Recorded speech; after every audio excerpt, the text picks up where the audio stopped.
There's no place like the Qube. Family, it's your favorite queer radio personality, Anna DeShawn, and this is Queer News, your favorite weekly news pod where race and sexuality meet politics, culture, and entertainment. This past week has been second to none. I got inducted into the Chicago LGBTQ Hall of Fame, which is literally one of the biggest honors of my life. Some of my mentors, people I admire, are in the hall, and so for my work to now be alongside their work, it's still hard to process, okay? Grateful. I'm so grateful. We also, this past week, launched our latest Qube original podcast, Second Sunday, in partnership with PRX in New York City. That event was so magical. This podcast is so magical. This podcast is so needed. Second Sunday is about Black queer folks finding, keeping, and sometimes losing faith. The stories that are being told on this podcast, I promise you, will impact your spirit, period. I don't care if you're not Black. I don't care if you're not queer. Stories, humanity, it is touched on in this podcast in such a beautiful narrative storytelling way. I just know you gonna love it. I just know it. I just know you will. So I'm so excited about that. Then I flew back home from New York City to celebrate with my Chicago community at our 10th annual Purple Tie Affair concert and silent auction. It has been a week, okay? We partied on Saturday, okay? And if you want to hear more about it, I'm going to give all the details to the QCrew, all right? So you got to go join the QCrew if you want all the intimate details. And if you don't know, the QCrew is our queer news community.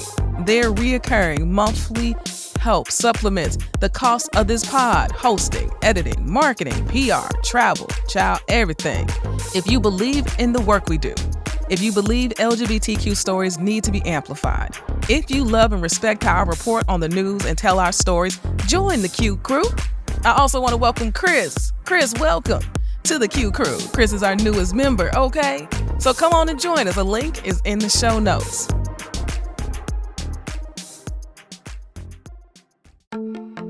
Now, for the news. Yesterday was International Lesbian Day, and I want all my lesbian sisters to know I see y'all. I know you don't always feel seen, but I see you, and please know that I love y'all too, okay? Pope Francis says blessing same-gender loving people should be considered by the Catholic Church. Laphonza Butler makes history as the first Black lesbian to serve in the U.S. Senate. Jeopardy champ Amy Schneider writes a memoir, and NBA star Reggie Bullock honors his trans sister with his foundation, RemarkaBULL. Now, I'll be back right after this break with the news. Let's go.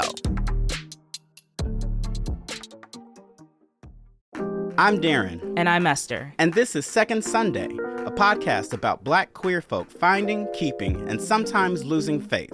This season's full of candid conversations. We're talking to theologians, artists, activists, and community members living at the intersections of faith, spirituality, and identity. The Saints ain't ready for this, but we're still going to talk about it. Second Sunday starts October 4th. Find it wherever you get podcasts. Second Sunday is a Qube original podcast and is part of the PRX Big Questions project. What has 144 players, 12 teams, and one league that you should tap into? If you guessed the WNBA, you already know. If you didn't, we'll get you up to speed real quick. My name is Money, and this is Rebound Revolution, bringing you the revolutionary on and off the court happenings in the W. Join me and a special guest each week as we watch them work. Listen to Rebound Revolution wherever you get your podcasts.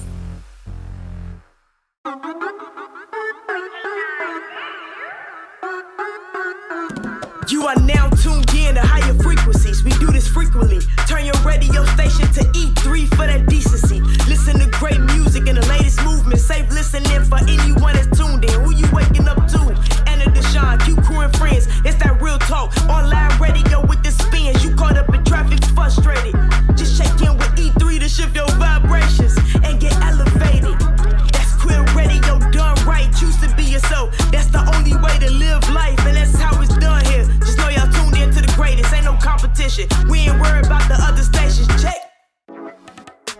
start the pod today with news coming out of the Vatican. Pope Francis has done it again when it comes to the LGBTQ community and the Catholic Church. And I say again because he's been vocal about the laws that criminalize being queer around the world. Okay, he's called them unjust. And you may remember back in August when Pope Francis proclaimed in front of hundreds of thousands of people that the Catholic Church is for todos, meaning everyone. And someone asked him if todos also included LGBTQ folks. And he said that the Catholic Church has their laws, but the church was still a place for everyone. Chile, now you know the conservative Catholics have not been happy about any of this.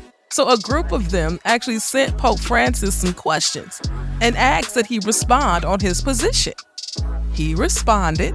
They didn't like his answers, so they wrote him again, asking for yes or no responses. And he decided not to respond. Now, because of this, they decided to publish his private response just 2 days before the start of a very important 3-week meeting at the Vatican with all, can I say it again, all of the major Catholic leaders around the world. They expect 450 cardinals, bishops, clergy, religious, and lay people to descend upon Rome and discuss the future of the Catholic Church. Things on the docket are ending clergy abuse, the Women's Ordination Conference, and of course, LGBTQ inclusion. So let me tell you what he said. According to Vatican News, he said that the Catholic Church is clear that marriage is between a man and a woman. That's what he said, okay? Then he went on to speak about the importance of pastoral charity. Pastoral charity. He said, the defense of objective truth is not the only expression of this charity. He also includes kindness, patience, understanding, tenderness, and encouragement. Therefore, we cannot be judges who only deny, reject, and exclude. He added that pastoral prudence must adequately discern whether there are forms of blessing requested by one or more persons that do not convey a mistaken concept of marriage. Now, that was a whole lot of words. It took me a minute and some more reading to really get to the bottom of it. But let me tell you, basically, the Pope is saying that the church should consider blessing same-gender loving people and their unions. Now, this is far from equality, okay? This is far from equality, but let us all be very clear. It is the most progressive theology a Pope has ever provided when it comes to LGBTQ folks. The New Ways Ministry, an organization founded to bridge LGBTQ Catholics with their church, said the allowance for pastoral ministers to bless same-gender couples implies that the church does indeed recognize that holy love can exist between same-gender couples, and the love of these couples mirrors the love of God. Well, I will say this is progress. This is progress. If this is a topic that really interests you, I'd recommend you follow the New Ways Ministry, okay? As these next 3 weeks should be very interesting for our queer Catholics.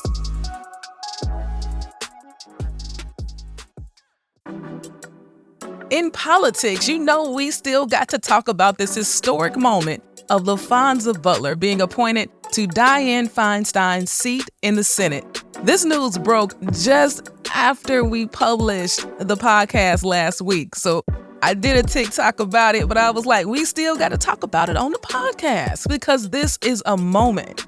So let me tell y'all a little bit about Laphonza Butler. She's from Magnolia, Mississippi. She went to undergrad at Jackson State University, which is one of the most popular HBCUs in the country. We are, all right. She's been a labor organizer for most of her life and done most of her work in California. Now, I know she's been living in Maryland and people are not happy about that, but that's only because she's been working for Emily's List. Emily's List elects Democratic women who are pro-choice. That is literally her whole job. So before Emily's List, like I said, she was a labor organizer and president of the local 2015 of the Service Employees International Union, SEIU, all right, where she lobbied for several policies, including raising California's minimum wage to $15. She was also an advisor to VP Kamala Harris's campaign. She was a senior advisor to Hillary Clinton's presidential campaign in 2016. So let me just say this, okay? She has been around. And she has a beautiful family composed of her wife and daughter. Now, she is only the third Black woman ever in the history of the United States to actually hold seat in the Senate. This is behind Carol Moseley Braun of Illinois and VP Kamala Harris of California. Like, that's it. That's it, y'all. And she is the first Black lesbian woman to ever serve in the Senate. And the decision is up to her if she actually wants to run for this seat. She told the LA Times, "I can't really be the leader of Emily's List and encourage other women to do something courageous for their communities and for their country, and I not be willing to do the same." I love that because this is courageous. She's upending her whole life to fill this seat. Now, if she wants to keep it, she doesn't have long to make the decision, as the race for Senate is well underway, but we'll see what she decides to do. Until then, we can actually thank Gavin Newsom for appointing Laphonza Butler to this seat and for keeping his campaign promises to put a Black woman in that seat. We can do that. Now, it's a good time for us to take a quick break. And when we get back, I got some culture and entertainment news for you, okay? So stay close.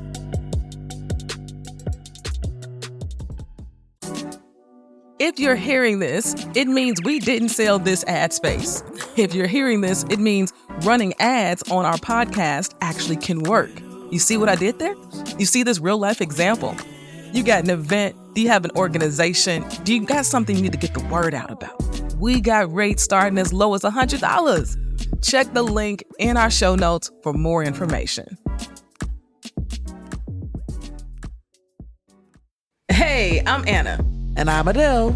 And this is the Head Nod, Season 1, Black Life at a PWI. It's an unfiltered take on Black life in predominantly white spaces. In the process, we learned some things. Ooh, especially that music, Chile. Tune in every Tuesday for a new episode wherever you listen to your favorite podcast. Welcome back to the show, family. This week in culture and entertainment news, Jeopardy star Amy Schneider has dropped her memoir in the form of a question. If you've been listening to the pod for a while, you remember my coverage of her historic run on the game show. She ended her 40-day run on the show becoming the winningest woman ever to compete on Jeopardy. She racked in over $1 million while being a proud trans woman. In her memoir, it said that she speaks very little actually about the Jeopardy stint and far more about her life growing up in a religious family, her past polyamorous marriage, transitioning, tarot reading, while being atheist, and so much more. What I really love is the subtitle of the book that reads, "The Joys and Rewards of a Curious Life." We don't talk about curiosity enough, do we? And just how important it is to learning. When we stop being curious about life, the people around us, how things work, and the things we do not see, how do we discover what has yet to be revealed? Well, the book is out, so go ahead and go cop it because I know it's probably gonna be real good. I'm a fan, okay? In more culture and entertainment news, I want to talk about Reggie Bullock. Reggie Bullock is an NBA star, and he recently appeared on Cam Newton's podcast, Funky Friday. On the podcast, he actually shares that he had a trans sister who was actually murdered by way of a hate crime in Baltimore, Maryland in 2014. He talks openly about how he didn't want his sister to show up at his games because he was so embarrassed and ashamed of who she was, and how he really didn't understand until after she was murdered. So often, our families don't have compassion or understanding until after we're gone. But to hear him speak about how far he's come in understanding and now advocating on behalf of the LGBTQ community, that's the type of growth we're talking about. That is the growth we want to see. He actually started a foundation called RemarkaBULL to remember not only his trans sister who was murdered, MIa Henderson, but also his other sister who was also murdered in 2019. He's experienced a lot of tragedy in his life, and he talked about it on this podcast. His foundation, RemarkaBULL, has a vision for a world with inclusive communities where all people have access to safe and welcoming environments to live, work, and play in. He says, I want to be the athlete who makes plays in the community, the one who wins at helping society and improving this world and how we treat others. I want to be part of the Ally Hall of Fame. I plan to change the game. Come on, Reggie, I am here for this. I'm here for this. Please, I included a link in the show notes to his foundation. Go check it out and support if you can, okay?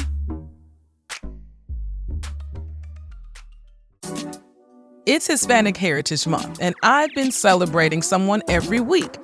This week, I want to celebrate Pedra Zamora. Do y'all remember Pedro? I remember growing up and watching Pedro on MTV's Real World. I remember his activism. But it wasn't until I was much older when I could really fully understand the courage it took for him to tell his story so out loud. This was pre-Ellen, okay? So thank you, HRC, for honoring him with this write-up. They shared, Pedro was a Cuban-American activist and one of the very first openly gay men living with AIDS to appear on television when he starred in MTV's The Real World San Francisco in 1993. Zamora helped humanize what living with HIV/AIDS looked like. As an HIV and AIDS educator, Zamora helped raise awareness about the disease at a time where very few people understood the disease and its impact on the LGBTQ+ community. In 93, Zamora testified before Congress, arguing for more accessible HIV/AIDS literature. When the show concluded, he continued to push for federal HIV prevention and care programs. His advocacy work was later acknowledged by then-President Bill Clinton. I'll add this, that his work has been acknowledged by so many in the community, outside of the community, all over the world, and his life's work continues to have a ripple effect today. So thank you, Pedro, for your courage. Thank you. You will not be forgotten.